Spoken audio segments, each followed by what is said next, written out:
The People's Channel. Britain's news channel. Join me, Patrick Christie's, Monday to Friday, 3 till 6. We tackle the day's news agenda like you've never seen before. It's high tempo, high octane, the most controversial topics, and the best guests. You will not be able to take your eyes and ears off it. I'm not afraid to ask the questions that you really want answered. 3 till 6 p.m, Monday to Friday on GB News, the People's Channel, Britain's news channel. GB News has its own late-night paper preview show, Headliners, where comedians take you through the next day's top news stories. You don't have to bother reading the newspaper, we've got it covered for you. Headliners, every night at 11 p.m, and repeated every morning at 5 a.m. We won't send you to sleep like some of the other paper review shows out there. GB News, the People's Channel, Britain's news channel. Join me, Camilla Tominey, on Sunday mornings from 9:30, taking the politicians to task and breaking out of SW1 to see how their decisions are affecting you across the UK. Bursting the Westminster bubble every Sunday morning, only on GB News, the People's Channel. Britain's watching. I'm Michael Portillo. Join me on GB News on a Sunday morning for topical discussion, debate, arts and culture, and sometimes even ethical dilemmas. I don't always agree with you, Michael. Michael Portillo, Sundays on GB News, the People's Channel, Britain's news channel.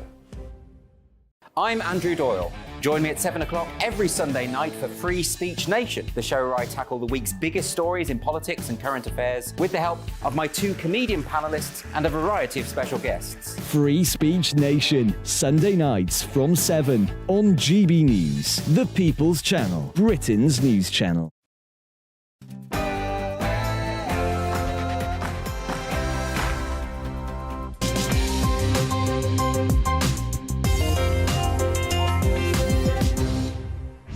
Welcome to Gloria Meets. We've got a cracking show ahead. Our first interview is with the first woman to chair the Foreign Affairs Select Committee. It's the Conservative MP, Alicia Cairns. My message is, if you were an identity thief, TikTok is your dream. Coming up, he's leaving Parliament this time. It's the Conservative MP, Charles Walker. Far more colleagues than you or I would have ever thought struggle to find employment once they leave the House of Commons. Coming up, the General Secretary, the leader of Britain's biggest trade union, Christina McAnee. But I think the tide has turned in this country and that actually people see the value of trade unions. I would say to the Labour Party, don't be afraid of being seen to be close to the trade union movement. All that after your news.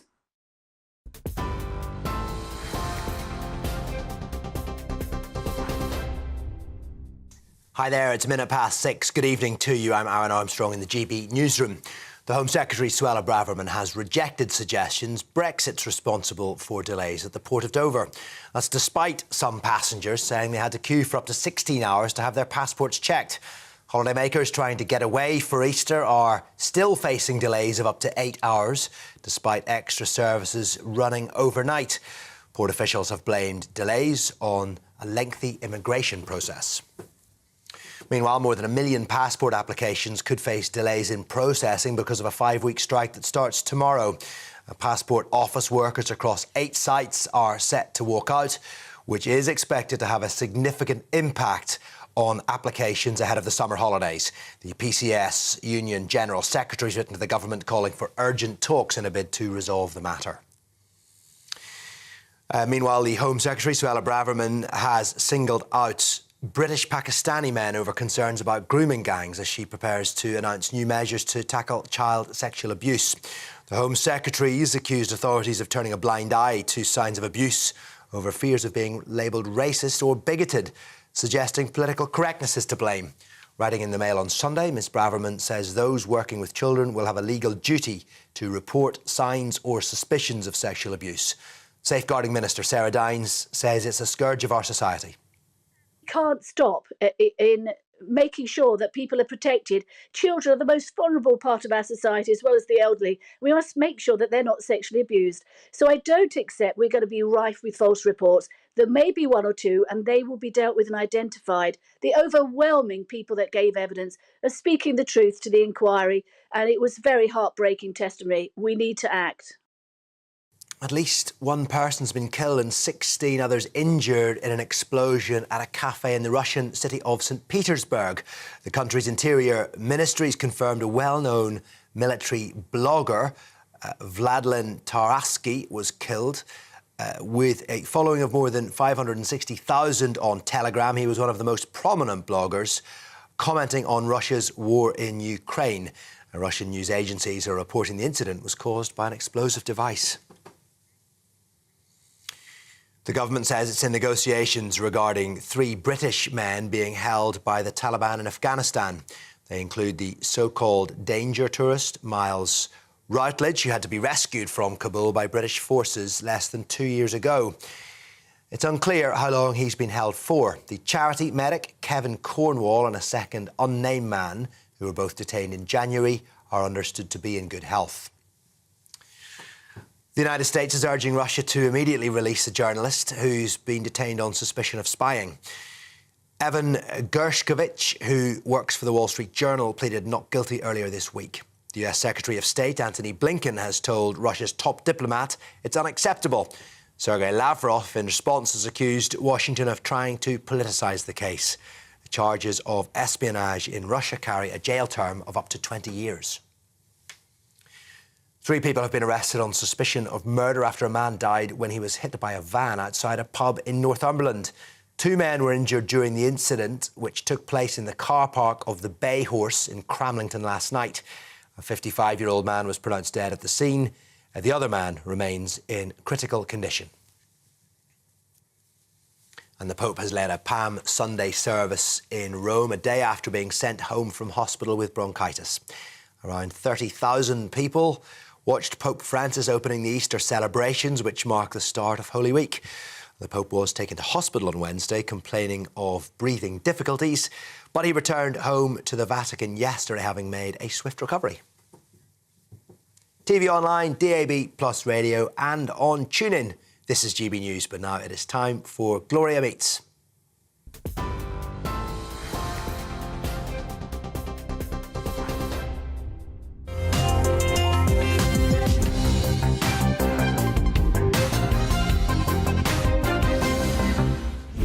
Alicia Kearns, I'm so pleased we're doing this interview. I've wanted to meet you and interview you for ages, so thank you. No, absolutely fine. So, I read that your parents were lefties. They were. How did they react when you became a Tory? So it's really interesting. So I grew up in a household that was very left-wing. So my father was involved in Irish politics. They met in East Berlin, where my dad had just been travelling around the USSR. My mum was learning German, and they fell in love through politics. They moved back to the UK. So it was very romantic, actually. So my mum's last day in Germany was my dad's first, and he flew home with her to England the next day because they were so sure that this was to be. And then they lived in a squat in Birmingham where they were very left-wing and doing lots of politics and, very different. But the main thing they brought me up with was that in politics you should never hate. You can intensely dislike, you can disagree, but we have to have more dialogue in politics. And so I went on this journey, and I think it's really important that we accept that people can change their politics and come to their politics. And actually, the courage it takes to come out and say, I'm going to reject everything I was raised with because actually I've realised this isn't my journey. And it was when I was working in the civil service, and I thought I went into the civil service thinking I was a Labour voter, and prisoner voting was the first turning point. And for me, it was that realisation that if you have hurt our society, you have no right to have a say. Once you've come out and you've been rehabilitated, of course you get full citizens' rights back. But while you're in prison, no. And it was this gradual journey, and having to take friends out and tell them that I changed my politics and tell my parents. I'd actually lost my dad by then because I lost him when I was 18. But my mum has never, even for a moment, hesitated to support me entirely because she said, I know you want to make a difference and I know you're going into it for the right reasons. And she has also gone on a political journey because she really struggled, particularly under Corbynism, to continue to support the Labour Party. Wow.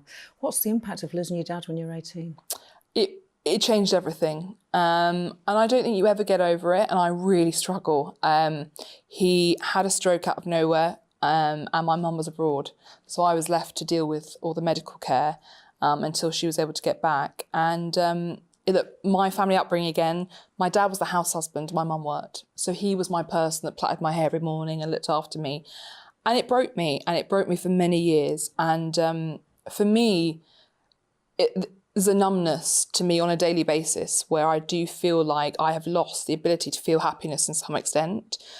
because they were everything, and he was my best friend. And yeah, I really struggle with it. But I think also that empathy and knowing what it's like. We lost everything when my dad died. His life insurance ran out while he was in a coma.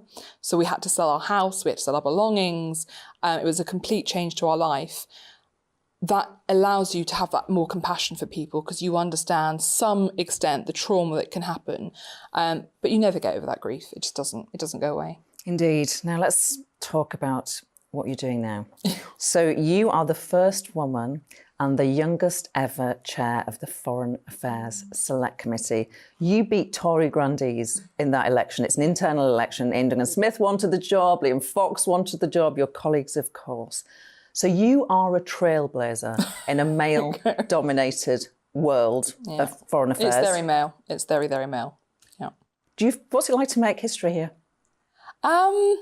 It's a privilege, and look, I'm so grateful. And I was really pleased because I got over half the Conservative vote, which I thought was really important. I'm able to make a difference, and I think we all come to Parliament, as you know, with our different expertise and our different specialisms, and we fight for our constituencies. But there are also particular skill sets that you bring where you want to show that you can help make a difference. And it means everything to me to be able to do this. And what's really nice is over the weekend, we had some really difficult news stories around Israel and the reforms taking place there and relationships in the Middle East peace process. And the amount of colleagues came up to me and said, I'm so proud I backed you because you've shown that in the way that you're representing Parliament. So yeah, I'm really proud and grateful, and I'm loving it. So I'm really grateful. That's good to hear. Yeah. Wanted to ask you about something that you said. We're walking around with things in our pockets that are taking our data. Can you tell me what are we walking around with that's worrying you? What data is being taken? Why? Who by? For what purpose? So the reality is we are under attack from authoritarian states on every single day. And post-COVID, the amount of apps that we were installing to go to different countries. So Qatar, I raised the flag about the fact that one of the apps they wanted everyone to download, gave that app the ability to go into other apps you had, to steal your information, to switch on your phone without you having done it, to switch on recording on your phone without you having done it. COVID was the authoritarian regime's dream because everyone had to download technologies to track who they're interacting with. But we have a greater threat, which is China. And they are trying to build a tech totalitarian state. Now, the way you do that is by accumulating data. They need to suck in as much data as they can around the world. So exfiltrating our data is their priority alongside techno-authoritarianism, which is essentially the insertion of technologies into our lives where we become dependent and reliant on them.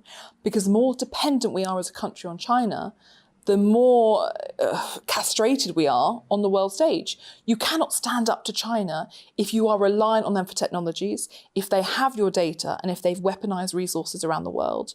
And so TikTok is a good example. When I started raising the flag, 18 months ago, I refused to ever go on the platform. People were like, what is this woman on about? It's just videos of cats and, elephants dancing. But the reality is, A, this is an app that the Chinese government doesn't want its own people on. That should give you a pause for thought. Secondly, we know now that TikTok employees access the data of British journalists to try and find out who their sources were. So we know that an individual's data can be found to find their locations to see who they're engaging with. Thirdly, we know that China discriminates against certain people and individuals in the algorithm. So if you're disabled or considered unattractive, you go further down the rankings. So imagine what they're doing politically. Imagine what they're capable of doing politically. And finally, the challenge is around the entire way in which we engage with TikTok, which is that it's undermining our critical thinking and our ability to challenge what's going on around us. And the reality is they are signed up to Article 6 of the Chinese National Security Law, which means that if the Chinese government asks for the data that TikTok has, they have to hand it over. And as we said, we've seen that they've illegally accessed data before. This is a major concern and it's in our pockets. And there are other apps doing that sort of activity. We have to have a national conversation on this. Do you have a message to anybody who uses TikTok or perhaps parents of children who use TikTok? So when I go in and speak to young people in schools, they ask me about this and they challenge me on it. And by the end of the conversation, they go, do you know what, actually, I think I'm going to come off it.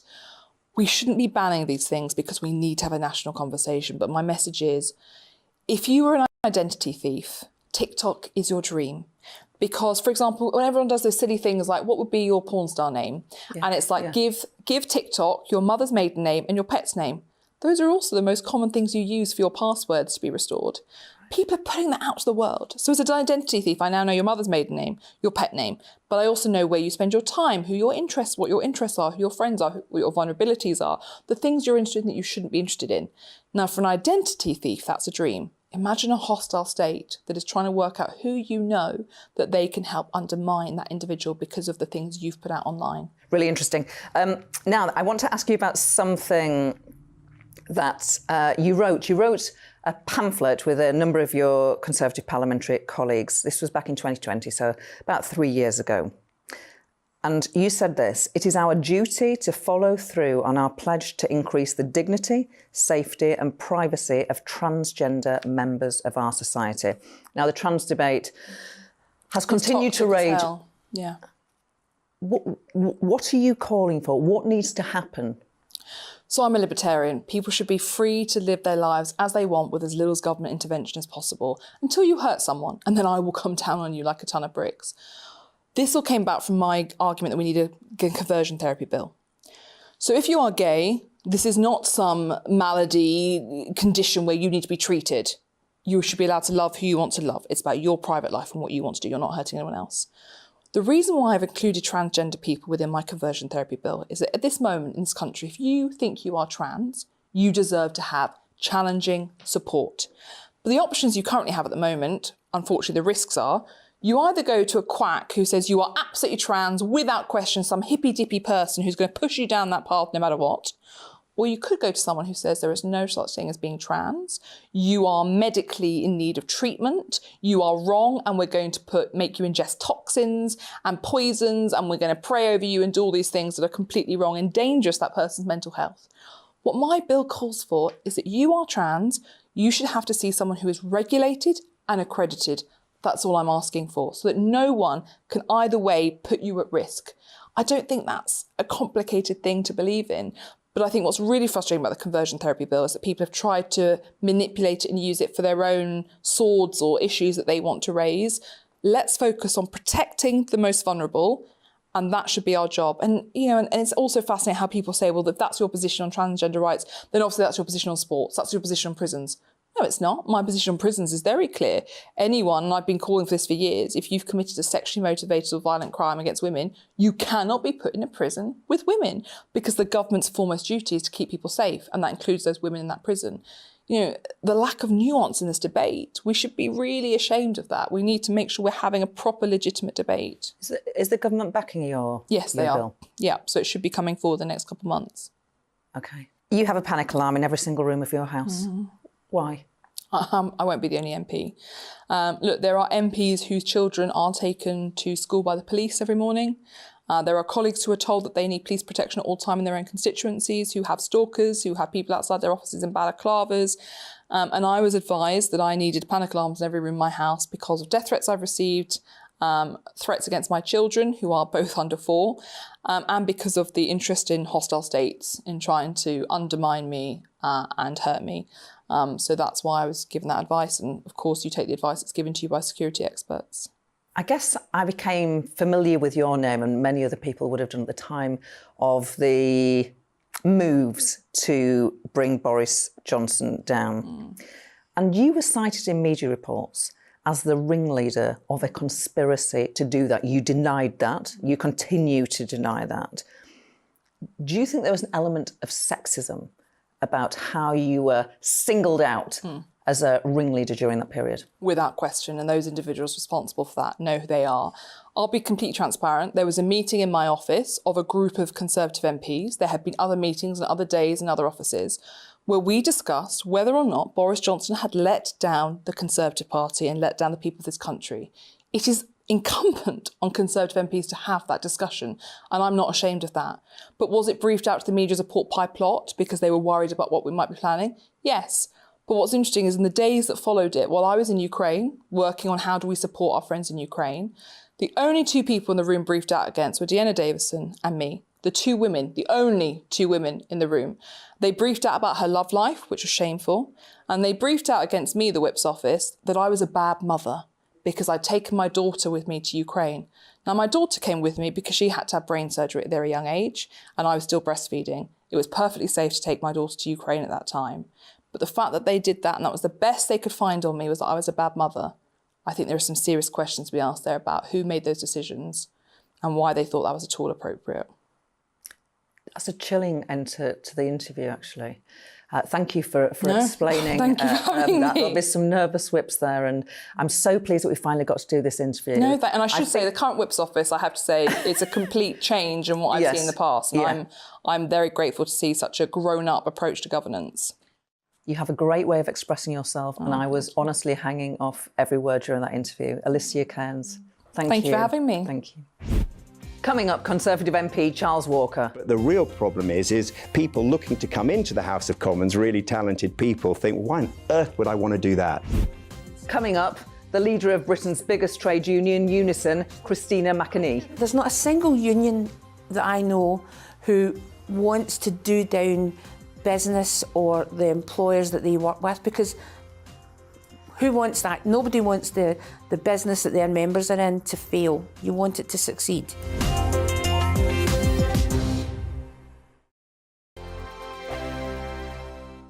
It's all about family, being in people's living rooms, all the interaction and getting to know who our viewers and listeners are. When I was young, my dad used to say, no, stop arguing. I wanted an outlet that would enable me to give my opinion. People are going through a really hard time right now, and I know that you don't feel like you're being listened to by the establishment. I came to GB News because it's the People's Channel, and I want the audience to have their say on the events of the day. We're dynamic. We do something different. Democracy shows that the wisdom of the nation is in its people. I get to travel to find out what the story is from a personal perspective. The British people aren't fools. We know when we're not being told the full story. We've got to work out how Britain moves forward from this. It's the best country in the world. The establishment had their chance. Now we're here to represent your views. Britain's watching. Britain's watching. Britain's watching. We're proud to be GB News, The People's Channel. Britain's news channel. Hello, I'm Michelle Dewberry, and you can join me every weekday 6 till 7 on Jubes and Kerr. You're an inspiration to us all. Clip that bit off. Well, you are. That's my ringtone. My political ambitions those days are gone, I can tell you. She's only teasing. Go on. He's probably going to want to lay down now. I'll give him 2 minutes to have one. Let's respectfully disagree. That's what we like on Jubes and Kerr. Come and join us. GB News, the People's Channel. Michelle Dewberry, weekday evenings at 6 o'clock. Start the day with GB News. We catch up on all the big stories you didn't hear the night before. And take a look at what the world's talking about this morning. That's right, Monday to Thursdays from 6 o'clock. It's Breakfast with Eamon and Isabel. Straight after breakfast, join us, Bev Turner and Andrew Pearce. We're going to take you through till noon. We'll be tackling the big topics of the day, including the things that the other channels just won't talk about. If it's happening here. Wake up to mornings on GB News, the People's Channel. Britain's news channel. I'm Simon Evans. Join me on GB News for Headliners at 11 p.m. What's the scoop? I'll be joined by 2 of the country's top comedians. That's right. As we take a look at tomorrow's newspapers tonight. We're going to get into trouble. If it's a big story, we'll be covering it. Spill some tea on him. There we go. But we'll also have some fun. I wouldn't stick up a bank. My father didn't love me. So anyway. Headliners every night from 11 on GB News, the People's Channel, Britain's news channel. We've got a brand new lineup every Saturday night on GB News. From 6 p.m, I'll give you my unique take on the world today. Then at 7, it's me, Calvin Robinson, with my Common Sense Crusade. New to GB News is the Saturday 5. 5 times the opinion. Join us every Saturday from 8 p.m. as we debate the week's stories. With us 4, plus a special guest. And at 9, of course, it's Mark Dolan Tonight. Brand new Saturday nights on GB News, Britain's news channel.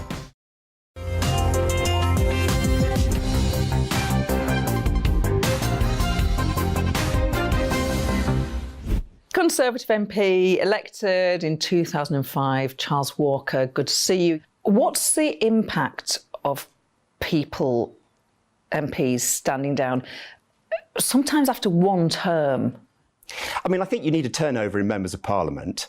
I think that being there for 30 years is good for a few, but I'm not sure it's good for the many. That's the nature of politics. I am sad, though, when I see people call it a day after 5 years. I think that is sad. I certainly know after 5 years I was still loving it. I thought I'd be here for the rest of my life, carry me out in a box, but I wasn't in a marginal seat. Yeah. And I think the experiences of a Member of Parliament in a safe seat is entirely different to the experience of a Member of Parliament in a marginal seat.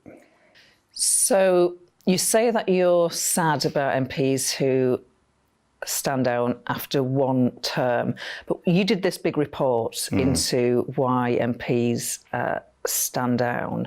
You did this in February, and one of the things you said was that some long-standing MPs, so people who have been in Parliament for a long time, would love to quit, but fears about finding a job after leaving stop them doing so. How widespread a problem do you think that is? So there is a clear cliff edge now. If you come into Parliament, you leave your substantive career in your 20s, 30s or even 40s, and you're there for a period of time. When you leave Parliament, be it 2 years, 5 years or 20 years, you've stepped out of your career. And employers say, well, I don't understand what skills you would bring to my organisation. And the fact of the matter is, as you know, members of Parliament have a huge number of skills. We're just lousy at articulating them. So what my report said is that when you become a Member of Parliament, you should be planning to leave the day you arrive. And I think it's really important for members of Parliament to have access to really good vocational career qualifications. We're great negotiators. We're great at dispute resolution. Many of us are really good communicators, and those skills could be captured in vocational qualifications. But also we would benefit from advice from experts in outplacement and headhunting and recruitment as to what you might want to do if you thought about leaving.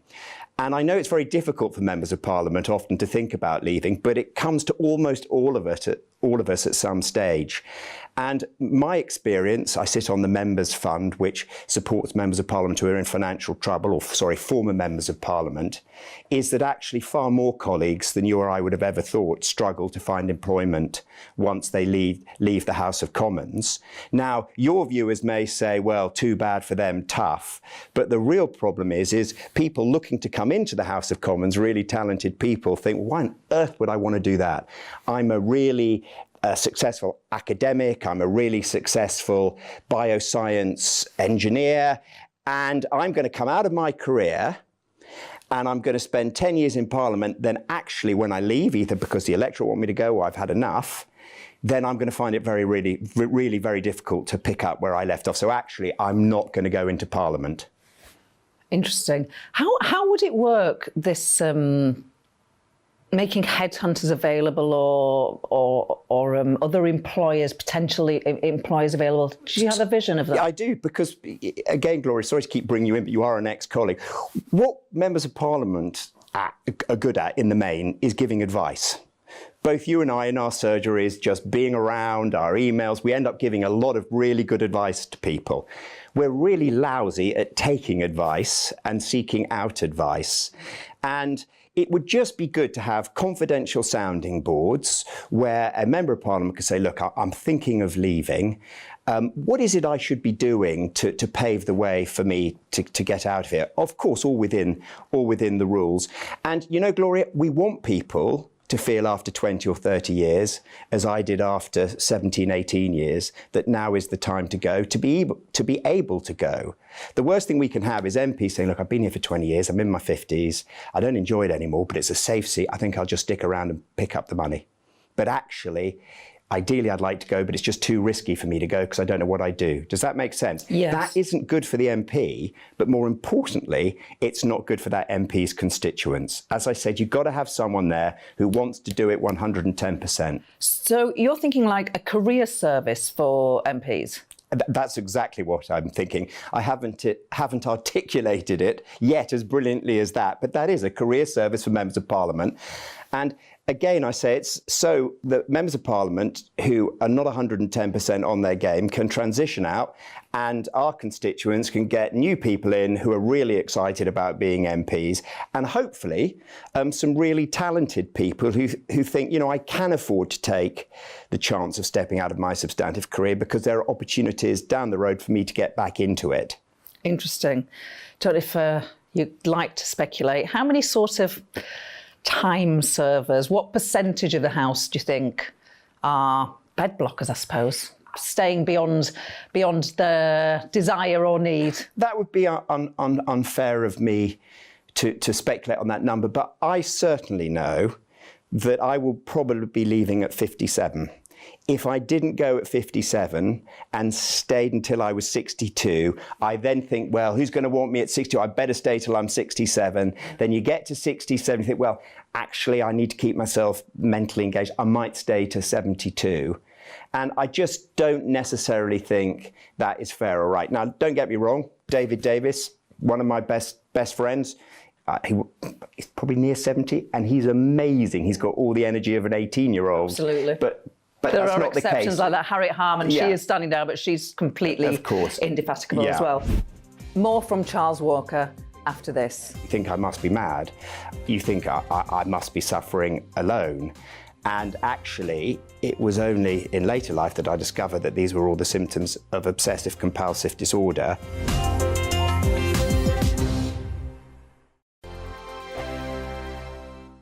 I joined GB News because I was sick and tired of not hearing my views being represented, not just mine, but so many people that I knew and spoke to. I just couldn't get my voice out there. I couldn't say anything. I couldn't do anything. Whatever the narrative was, I kind of had to follow it. GB News is there to provide a voice for those who have been ignored by the establishment media. We think different things, we've got a different style. GB News is here to be optimistic and positive about the future. It's real kind of dynamic and flowing, with the audience very much at the heart of it, like a big family.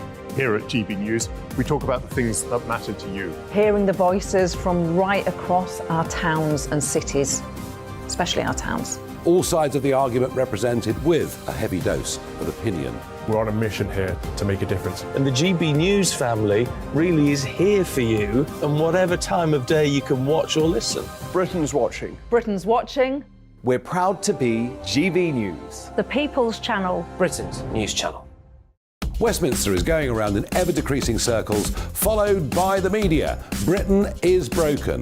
How on earth did we get into this mess? But more importantly, how do we get out of it? Join me at 7 p.m, Mondays to Thursdays on Farage, here on GB News. We will have open, rational debate. We've got to work out how Britain moves forward from this. Join us here on GB News, the People's Channel. Britain is watching. You've probably seen politicians interviewed 1,000 times, but we do it differently. We find out who they really are, we don't shout, we chat, and hopefully we bring a bit of light, not just heat. Did you know Kate Moss? Apparently. Do you have a pair of jeans or a pair of jeans? No, of course I don't. What would I do with them? My friends are like, oh my God, what's she doing now? Join me every Sunday at 6 for Gloria Meets, only on GB News, the People's Channel, Britain's news channel. I'm Jacob Rees-Mogg, the Member of Parliament for North East Somerset and a former government minister. For years, I have walked the corridors of power in both Westminster and the City of London. I campaigned in the largest democratic vote in our island story. I know this country has so much to be proud of. We need to have the arguments, the discussions on how we make it better. The wisdom of the nation is in its people. Vox Populi, Vox Dei. That's why I'm joining the People's Channel. Join me Monday to Thursday at 8 p.m. on GB News, Britain's news channel. I'm Mark White. As GB News Home and Security Editor, I cover those key issues that are so important to you. Our authorities, our communities doing all they can to combat violent crime. With the public services under unbearable strain, why are we still failing to control our borders? Defence, the first priority of any government, has been continually hollowed out. Can we trust our politicians to protect the armed forces? Join me, Mark White, on GB News.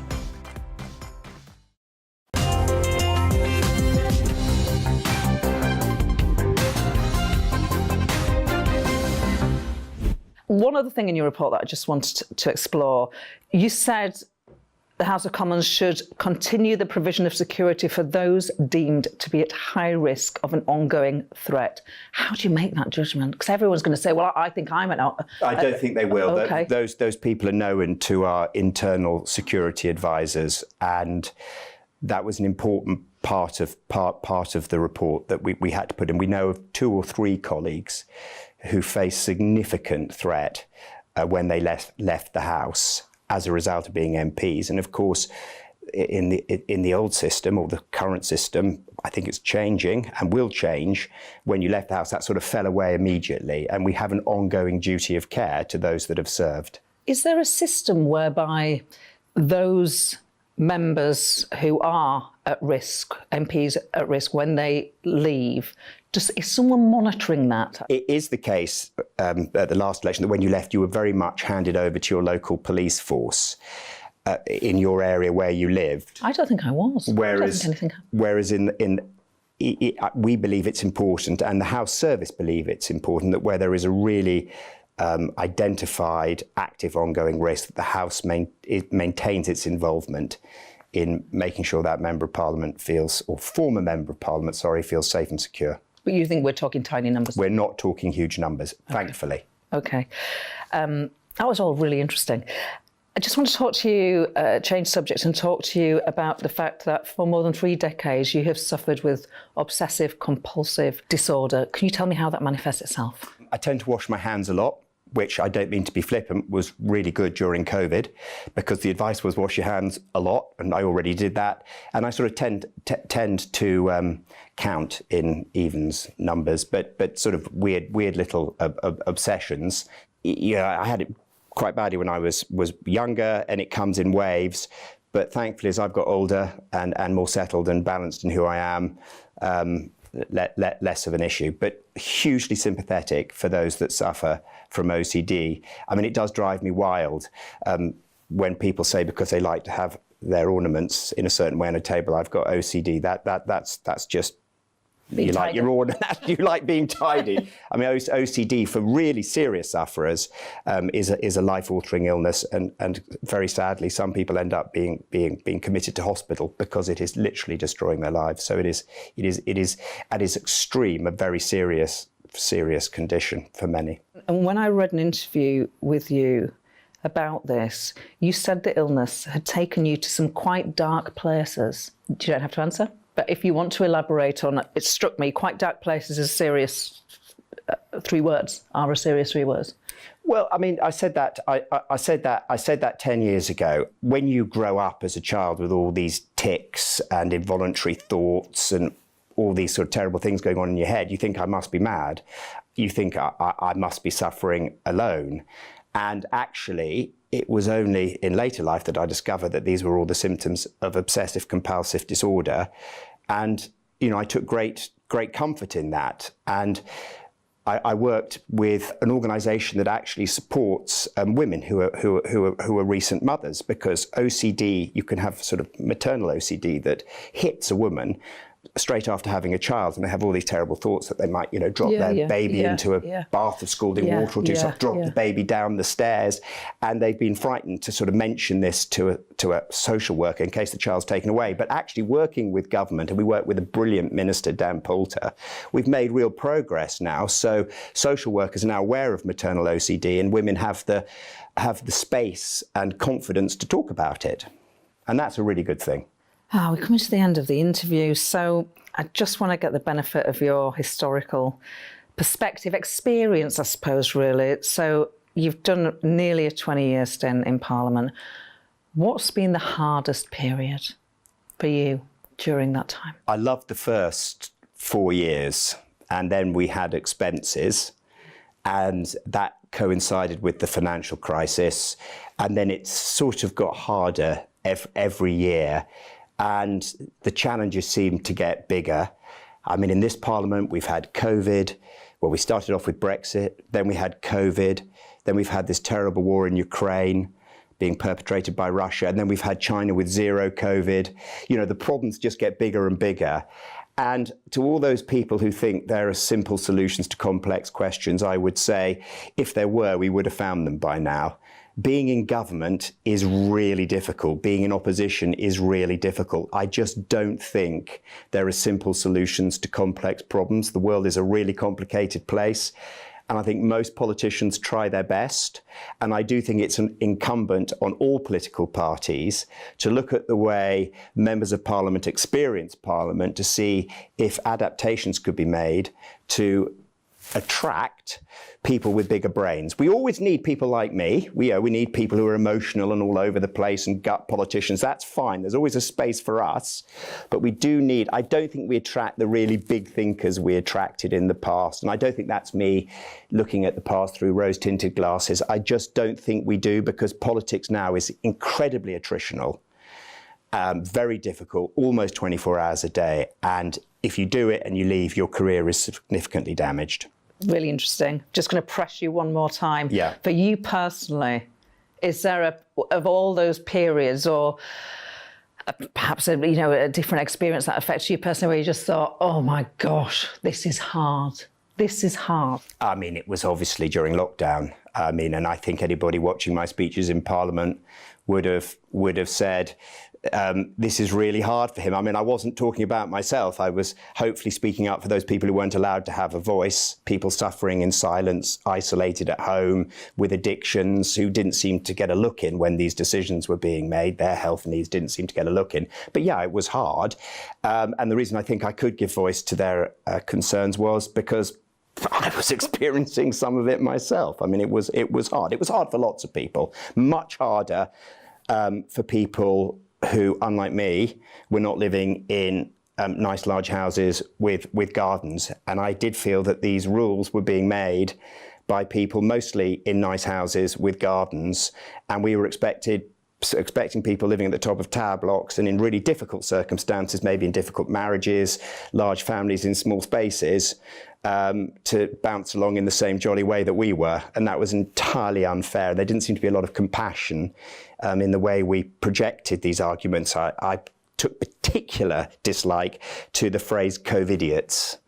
It was just awful and divisive. There are lots of people out there who were really struggling, who actually needed to be out of their home for more than 1 hour of a day. You have a really great way of expressing yourself. It was really great, energetic interview. Charles Walker, thank you, and good luck on the other side. Thank you very much. Thank you, Gloria.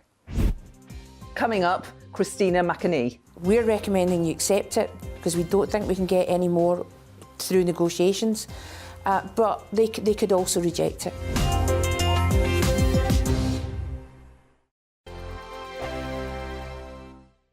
Monday to Thursday nights on GB News. At 6, it's Dubes & Co.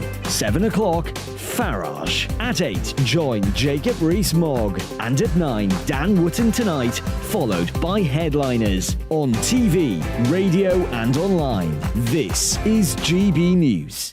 First and foremost, I am a GB News fan, and I was before I was working here. Just love the fact that we're asking the questions that a lot of establishment media won't ask. With a bit of a twist, we not only want to inform you, but we want to keep you entertained. It's worth the drive because you get in and the team's all ready and waiting, they're itching to go, and it's a proper little family. GB News is the People's Channel. It's the audience that makes the programme sing. We're giving our viewers and our listeners a voice. I see the thousands of your letters, tweets, emails, you name it, coming in. Britain is broken. How on earth did we get into this mess? But more importantly, how do we get out of it? The establishment had their chance. Now we're here to represent you. It's time for something different. It's time for GB News. I'm very patriotic. I believe in Britain. Our best days lie ahead. Britain's watching. Britain's watching. Join us here on GB News. The People's Channel. Britain's news channel. Join me, Patrick Christie's, Monday to Friday, 3 till 6. We tackle the day's news agenda like you've never seen before. It's high tempo, high octane, the most controversial topics, and the best guests. You will not be able to take your eyes and ears off it. I'm not afraid to ask the questions that you really want answered. 3 till 6 p.m, Monday to Friday on GB News, the People's Channel, Britain's news channel. GB News has its own late-night paper preview show, Headliners, where comedians take you through the next day's top news stories. You don't have to bother reading the newspaper, we've got it covered for you. Headliners, every night at 11 p.m. and repeated every morning at 5 a.m. We won't send you to sleep like some of the other paper review shows out there. GB News, the People's Channel, Britain's news channel. Join me, Camilla Tominey, on Sunday mornings from 9:30, taking the politicians to task and breaking out of SW1 to see how their decisions are affecting you across the UK. Bursting the Westminster bubble every Sunday morning, only on GB News, the People's Channel. Britain's watching. I'm Michael Portillo. Join me on GB News on a Sunday morning for topical discussion, debate, arts and culture, and sometimes even ethical dilemmas. I don't always agree with you, Michael.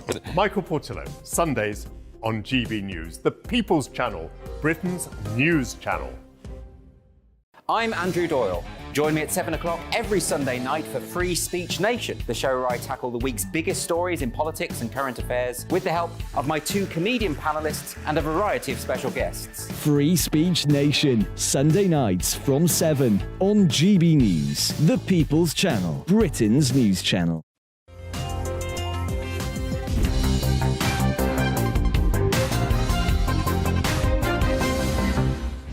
Christina McAnee, you are leader of Britain's biggest trade union. You represent hundreds of thousands of workers in the NHS, nurses, paramedics, cleaners, porters, right up to NHS managers. The government have made an offer to your members, to those workers. Should your members accept it? You're asking them right now. So yeah, we are asking them to accept it. And this is for members who are in England, because we've done a deal in Scotland. We've had the strike. It was successful, even though, to be quite honest, we didn't bring out that many members. But we did bring out some very strategic groups like ambulance sector and a few hospital areas. That finally forced the government to come back and make us an offer. Now, it might not be what everyone wants, but we felt it was enough to actually go out and consult members on. So it's worth, they had £1,400 given last year, for this current year, and the additional money is worth between £1,600 and about £3,000 up to the top. So taken with the £1,400, that's, we think, a significant amount of money this year. And then it's 5%, a bit more for some categories for 23-24. We think there is enough here to go out and say to the people who are members of Unison, who, as you said, are the cleaners, the nurses, the paramedics, the occupational therapists, all the groups that we cover, that actually it will be their decision whether they accept it or not. So we're out for consultation just now. We'll have the result by the middle of April. If they accept it, that's the deal that's done. If they don't accept it, then we've paused our strikes, so we would restart them. So if your members don't accept the pay offer, you recommend that they do.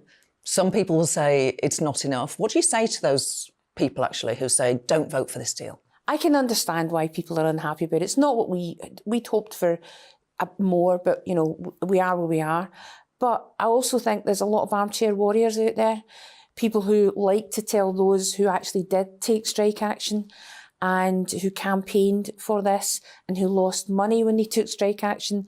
There's a lot of people like to sit and give them advice saying, just keep on taking the strike action and everything will be fine, which is easy to do when you're kind of a spectator on the side. But if you're actually the ones that came out on strike, or you're the ones who were campaigning even for strike action and making all the noise within your hospital trust or health trust, I think it's for them to decide, quite frankly, rather than, some of the other people who want to give them advice. So you're optimistic, or in your ideal world, a further round of strikes would not be necessary because the offer will be accepted. Well, and it's our senior, so we call them lay members, it's the senior group within our health team who take the decision whether to make a recommendation or not. And they took a decision that they can recommend acceptance because they feel there is enough in this offer to actually go out and say to members, you've got a clear choice now. This is the offer from the government. We're recommending you accept it because we don't think we can get any more through negotiations. But they could also reject it. So 2 years ago, you become the leader of the biggest union in Britain. You're the first woman to lead that union. Why has it taken so long? Well, there's not a high turnover in General Secretaries. So Unison is 30 years old this year, and I'm the 4th General Secretary. So, you know, the 3 previous ones were men. It's not something that happens very often. My predecessor successfully ran 3 times to be General Secretary, and members voted for him. You're elected for a 5-year term, so, you know, it's just one of these things. Were you, as you worked your way up to the position as you held various positions in the union, were you ever subject to misogyny or sexism in your union? Not so much in the union as in from people within the union, but my background is as a negotiator, and, you know, 25 years ago, I was often the only woman in the room, and that included the employers I was negotiating with and other unions that you were negotiating with. And so, yeah, of course, you get an element of misogyny, sexism, a bit of harassment thrown in. But I have to say, not really within my organisation. And I think that's partly about setting the tone from the top. And, you know, Dave Prentice, who was my predecessor, I think was very good at that, at setting a tone of that kind of behaviour just won't be tolerated. So, fortunately, I haven't experienced direct sort of harassment or an element of sexism goes everywhere, doesn't it? As a woman, you experience it everywhere. I'm not trying to say we never have sexism within the union. Of course we do, but obviously external organisations, I can't be accountable for them. Your union, like so many others, is a major donor to the Labour Party. What do members get for their cash? Yeah, it's a good question, and one that we do ask ourselves, I have to say. I'm very proud of the fact that we're part of the Labour movement, and I feel there is that intrinsic link between the Labour movement and the Labour Party and the trade union movement. And so I'm glad that my union is affiliated to the Labour Party and that we give them money, because it's the only show in town, really. And, you know, I certainly want a government in Westminster who will see unions as partners they can work with in trying to resolve the serious issues we've got in society at the moment. And I think the only government that I can see that will do this for us would be a Labour government. And I also think, and again, I've been a negotiator through Tory governments and through Labour governments. And in my experience, whilst you don't always agree with them, you can certainly have an open and honest discussion with them. Whereas for years, the Conservatives just won't talk to us on a whole range of issues. They just refuse to talk to trade unions, or certainly to our union. Have you had any good relationships with Conservative Secretaries of State? Good's maybe too strong a word. I've had relationships, as in working relationships, that you can have a proper conversation with them. They'll listen to you. I was head of health for a number of years, and before that, I was head of our education sector. And in the health team, I took over just as Andrew Lansley became Secretary of State. So I've had a relationship and met every Secretary of State since Andrew Lansley, Health Secretary of State, apart from Therese Coffey, because... Okay, that was brief. That was brief. I was under the brief Liz Truss premiership. And yeah, of course you can... I mean, I'll work with anyone. There's certain politicians that you find more difficult than others because they just won't listen. You know, that they're looking over your shoulder all the time because they're trying to see who's more important, or they're doing it because it's a tick box exercise. You know, I met with the unions tick without having actually achieved anything or having a proper discussion with you. Do you think the Labour Party ever does a bit of that with the unions? Sort of would prefer not to shout about its relationship with the union for fear that the accusations are that they're in the pockets of the unions. That's an allegation that the Tories sometimes make. I can see why some people might feel a bit nervous about that, but I think the tide has turned in this country, and that actually people see the value of trade unions. I would say to the Labour Party, don't be afraid of being seen to be close to the trade union movement. Actually, there's not a single union that I know who wants to do down business or the employers that they work with, because who wants that? Nobody wants the business that their members are in to fail. You want it to succeed. And if only governments would realise that actually we're the ones who also want businesses and organisations and public services to succeed, And we will do what we can to make that happen, because that's what our members want. The people who are members of unions, whether you're in the private sector working in, you know, a car factory, or whether you're working in a school, you want your school to be successful. You want the car factory to be successful, and trade unions have a part to play in that. And when the critics of unions say, people like you, you're union barons, you get paid huge salaries, you get these incredible perks, you're not on the side of the workers. How do you respond? As a General Secretary, I'm paid well. My salary's in the public domain. I get a car. I think that's about it in terms of perks. I think the media like a stereotype. You don't really match it, really. They're often blokes. The number of times I'm told, you know, oh, so and so, you know, he's a union baron and he did this and he did that, and I think, yeah, that's great. And it's, you know, some of my colleagues in the other unions are great at speaking up and fighting for their members. I don't mean that, but I think there's a kind of tendency to think either we're not effective leaders because we're women, because perhaps we don't operate in the same way. We're a bit more restrained's not the right word, but we don't sound the same, we don't look the same. So I think sometimes people are stuck in the 70s, and unions are often accused of that, but actually it's not us that's stuck in the 70s. It's often Tory politicians and right-wing commentators who are stuck with the language of the 70s, accusing us of doing all sorts of things that we don't. And I think they find it difficult to deal with somebody like me or the other women leaders that I negotiate with. Final question. What do trade union general secretaries do for fun? Me personally, so I like music. I like the opera. And I don't see why, as somebody from a working class background, I shouldn't like the opera. It's something I've come to fairly late in life, but I have to say I do like it. But I also like to read, and I like detective novels.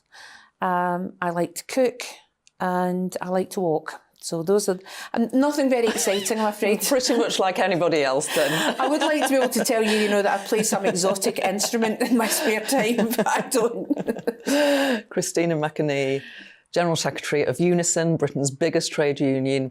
Thank you for giving us insight into your world. Thank you. Thanks for watching. No show on Easter Sunday, but I'll be back with 3 more great political interviews for you on the 16th of April, a week on Sunday.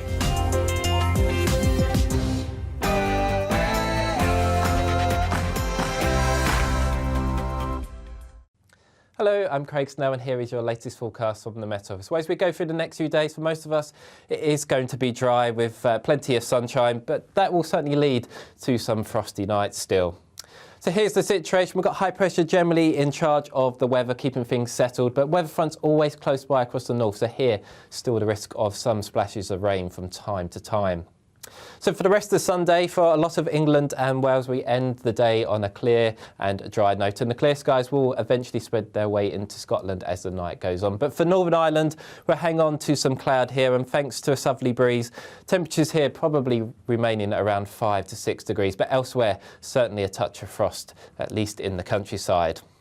But that will set us up for a lovely start to the new working week. Lots of sunshine for the country. But again, Northern Ireland hanging on to a little bit more in the way of cloud here. So sunshine rather limited.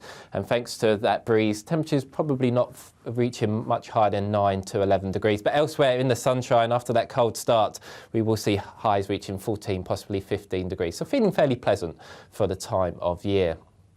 Into the evening, very little changes really across England, Scotland and Wales. Lots of sunshine to end the day, but again, the cloud continuing across Northern Ireland. And as we go through the course of the night, we will actually start to see some rain arriving here, and that may well also just arrive into the far west of Scotland as the night goes on. But elsewhere, under the clear skies, another frosty night to come, with, again, in the countryside, temperatures falling probably to around -2, maybe even -3 degrees. But that will again give us a fairly lovely start across England and Wales, and also eastern Scotland, and very little changes as we go through the course of the day. But for western Scotland and Northern Ireland here, always the risk of some splashes of rain, and this rain will eventually move in across other parts of the country as we go into the middle of the week.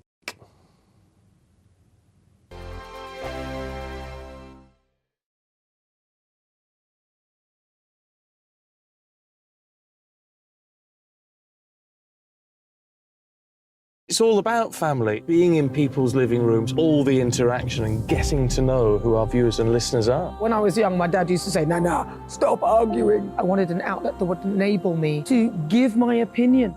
People are going through a really hard time right now, and I